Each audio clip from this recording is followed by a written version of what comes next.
Comment être libéré de la honte? Les impurs deviennent purs, les purifiés deviennent saints. On revêt ceux qui étaient nus d'habits royaux. Le roi honoré accepte des parias comme enfants.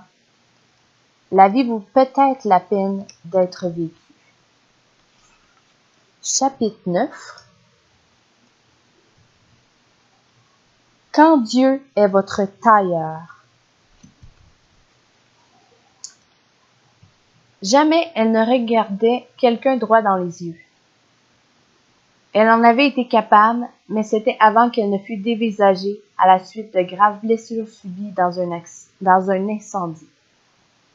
Si vous l'abordiez pour converser avec elle, elle avait la certitude que vous cherchiez seulement à lui témoigner de la pitié, ce qui ne faisait qu'amplifier en elle le sentiment d'être une laissée pour compte.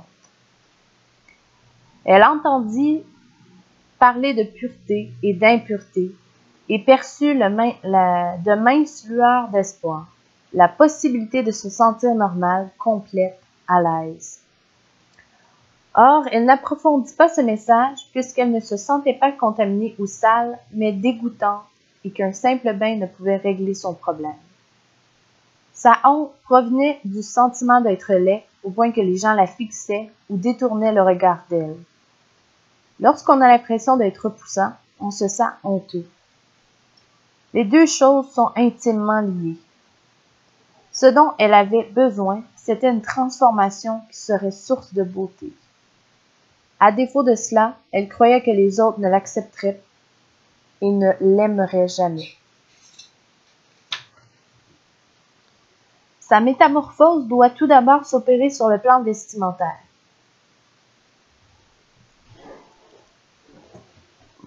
Nous avons vu que les êtres humains furent créés nus et sans honte. Par leur propre faute, ils devinrent nus et honteux. En conséquence, ils prirent la fuite et se cachèrent du Seigneur. Ils ne souhaitaient pas être vus. La réaction de Dieu fut de les revêtir de peau d'animaux. Un double message apparaît dans leur tenue. La bonne nouvelle, c'est qu'Adam et Ève étaient vêtus, ce qui était de beaucoup préférable au fait d'être nus. Toutefois, ce n'était certainement pas la tenue idéale, puisque leur costume était confectionné à partir d'animaux morts. Cela faisait d'eux des personnes impures. Nul besoin d'être végétalien pour s'imaginer que ces habits devaient être un peu dégoûtants. Celui qui les portait était certes couvert, mais sûrement pas attrayant, ce qui ne laissait entrevoir que deux possibilités. Soit l'humanité devait être à jamais revêtue de peau de bête morte, soit elle acquérait à la longue une garde-robe plus saillante. Des vêtements royaux. Qui aurait pensé que l'histoire de la beauté commencerait par celle des sacrificateurs de l'Ancien Testament? Quand Dieu établit les prêtres en vue de guider son peuple dans l'adoration, il leur fournit de nouveau les habits dont ils devaient se revêtir. Cette fois-ci, la splendeur de ces parures, qui n'avaient rien en commun avec la tenue d'Adam et Ève, suscita l'émerveillement de tous. Leurs vêtements étaient sacrés et saints, consacrés par Dieu, comme l'étaient ceux qui les portaient. Fais approcher de toi Aaron, ton frère et ses fils, et prends-les parmi les enfants d'Israël pour les consacrer à mon service dans le sacerdoce. Aaron et les fils d'Aaron, Nadab, Abihu, Éléazar et Ithamar. Tu feras à Aaron, ton frère, des vêtements sacrés pour marquer sa dignité et pour lui servir de parure. Tu parleras à tous ceux qui sont habiles, à qui j'ai donné un esprit plein d'intelligence, et ils feront les vêtements d'Aaron, afin qu'il soit consacré et qu'il exerce mon sacerdoce. Exode 28, versets 1 à 3. La guerre contre la honte est engagée. Dieu met la honte dans le collimateur, car il confère gloire et beauté à son peuple. Gloire, beauté et consécration sont des mots qui définissent des choses saintes. Elles appartiennent à Dieu, et tout ce qui est à lui est rendu beau par association. À ce stade très précoce de l'histoire, celle que vous voulez vous approprier, la splendeur est possible. C'est indéniablement une très bonne nouvelle. Les jours de congé, les sacrificateurs étaient des gens ordinaires. Tous savaient qu'ils étaient des prêtres, mais tous savaient aussi qu'ils n'avaient pas gagné ce titre. Il leur avait été conféré. En conséquence, ils étaient des simples voisins, clients, parents, entraîneurs de petites ligues et même des gens du commun, jusqu'à ce qu'ils soient revêtus de leurs habits sacerdotaux. Ainsi, il avait une belle prestance. Le désigné royal. Les instructions portant sur la confection des vêtements des sacrificateurs étaient toutes singulièrement précises.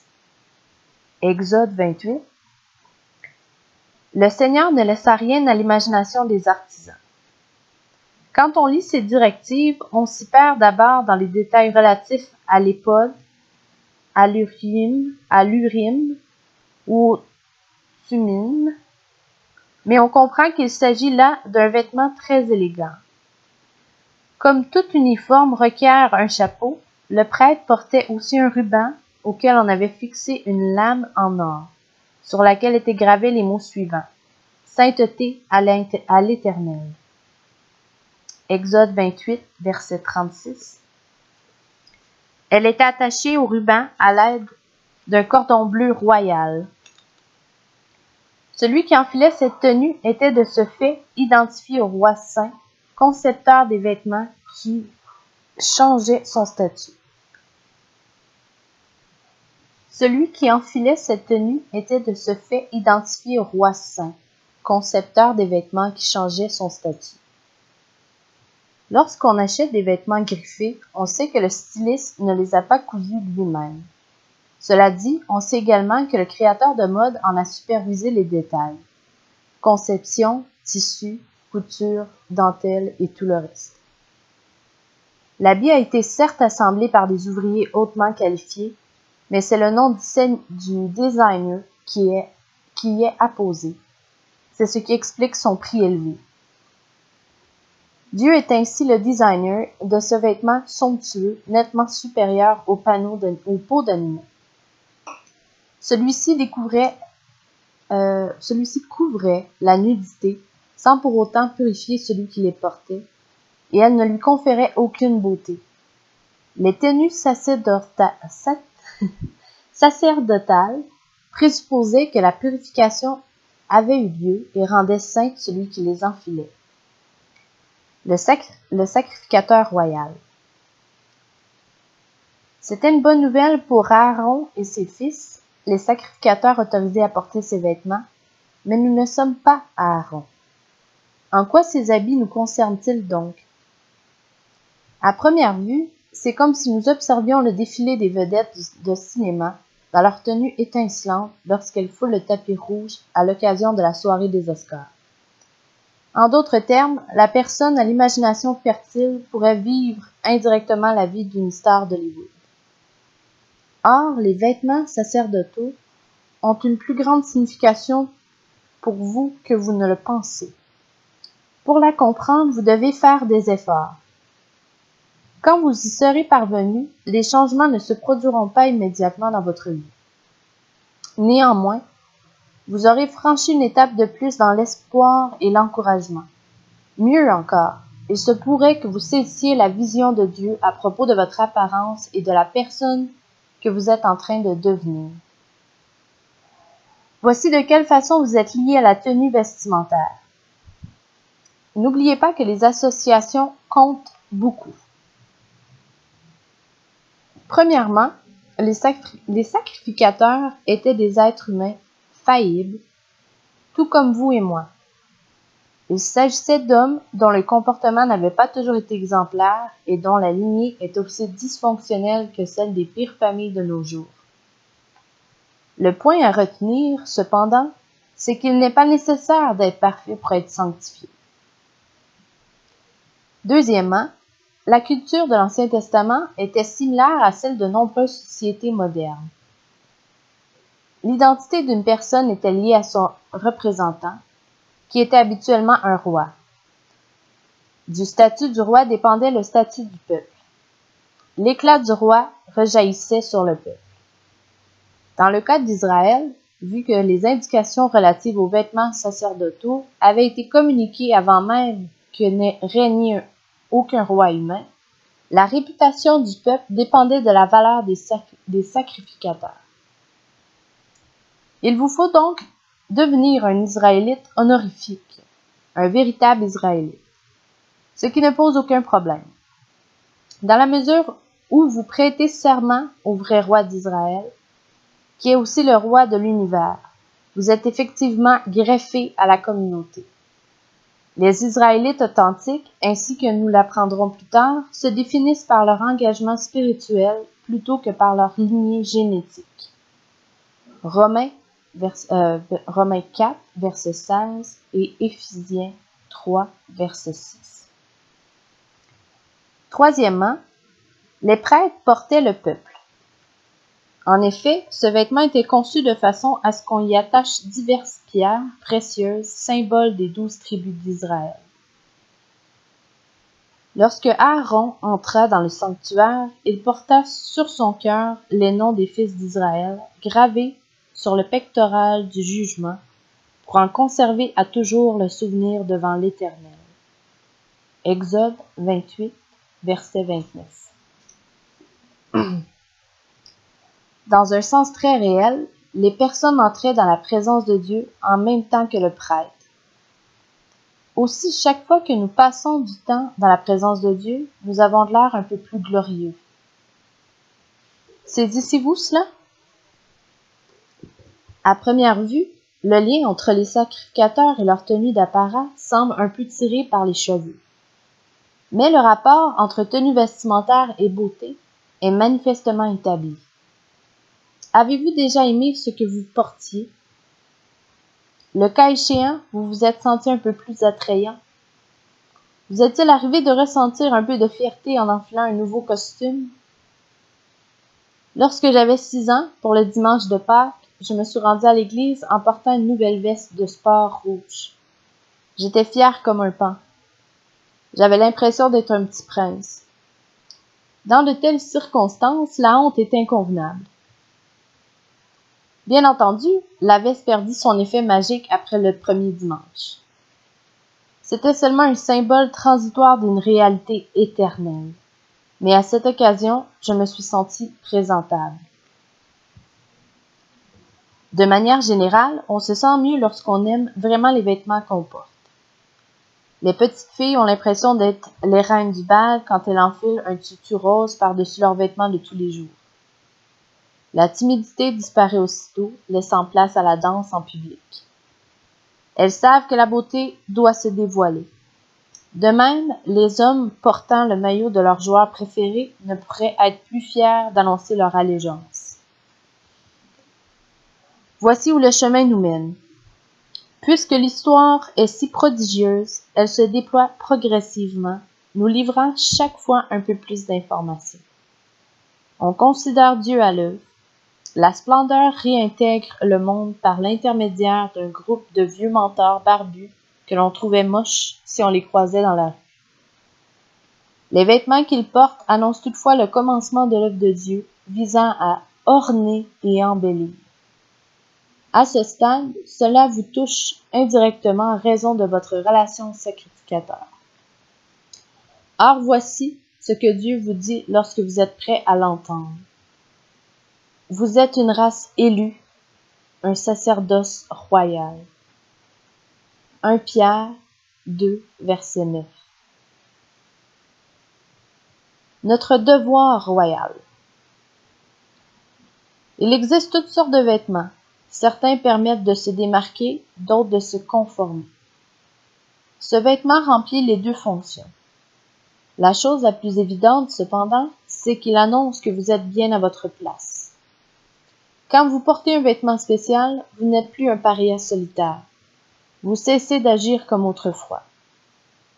Comme vêtement spécial, pensez à un uniforme scolaire, à une tenue de scout recouverte de badges ou survêtement de votre équipe sportive. Je me souviens d'une chemise spéciale à laquelle on pouvait coudre des badges que je revêtais lorsque je faisais partie d'un club pour garçons à l'école primaire. J'étais de nature timide, mais les jours où je portais cette chemise, je voulais qu'on me remarque. C'était super. Elle me donnait un sens d'appartenance. Et je dois avouer que cela me permettait de me sentir à l'aise chaque fois que je la portais. Je suppose que les vêtements étaient importants pour moi. Regardez-moi, disait ma chemise. J'appartiens à un groupe cool et prestigieux. Et que pensez-vous de ces badges? Le bon uniforme nous permet de nous sentir un peu plus droits, mais ce n'est pas tout. Lorsque vous recevez un uniforme pour votre travail, vous représentez votre entreprise chaque fois que vous le portez. Dans les meilleures entreprises, on vous donne l'impression d'appartenir à une famille quand vous êtes engagé. Vous partagez le prestige de l'entreprise. Vous embrassez sa mission.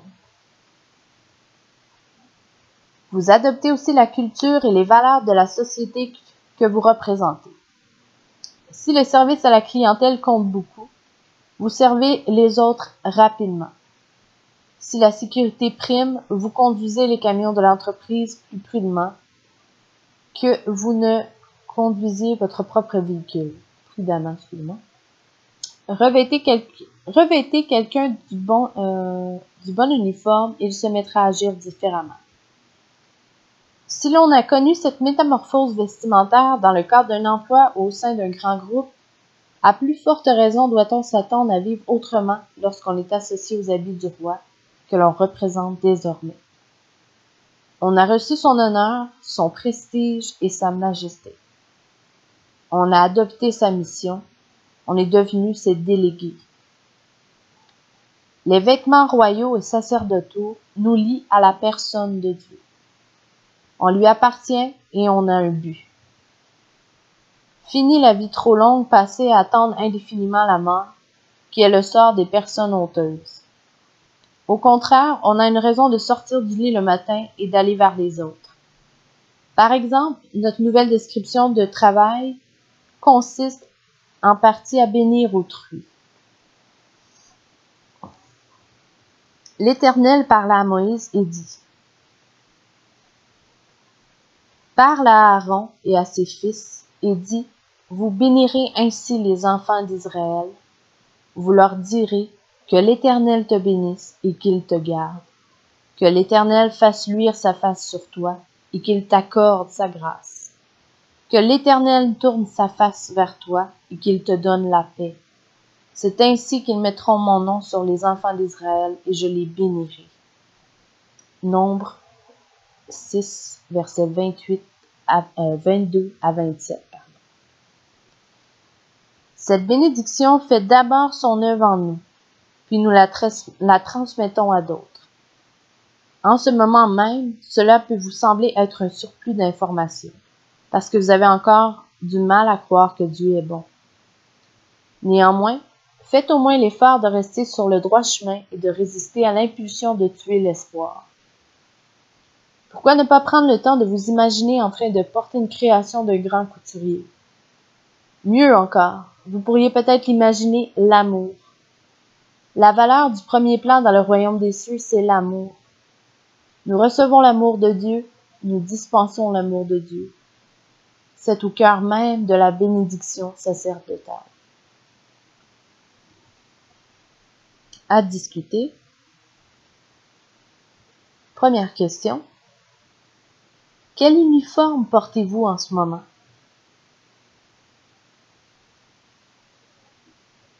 Question 2. La section traitant des vêtements sacerdotaux a-t-elle du sens pour vous? Question 3. L'amour et les vêtements sacerdotaux vont toujours de pair. Si vous avez l'un, vous avez l'autre. Pouvez-vous raconter comment l'amour de Dieu vous a été révélé dans les versets bibliques mentionnés jusqu'à présent? Pouvez-vous imaginer comment l'exprimer aux autres?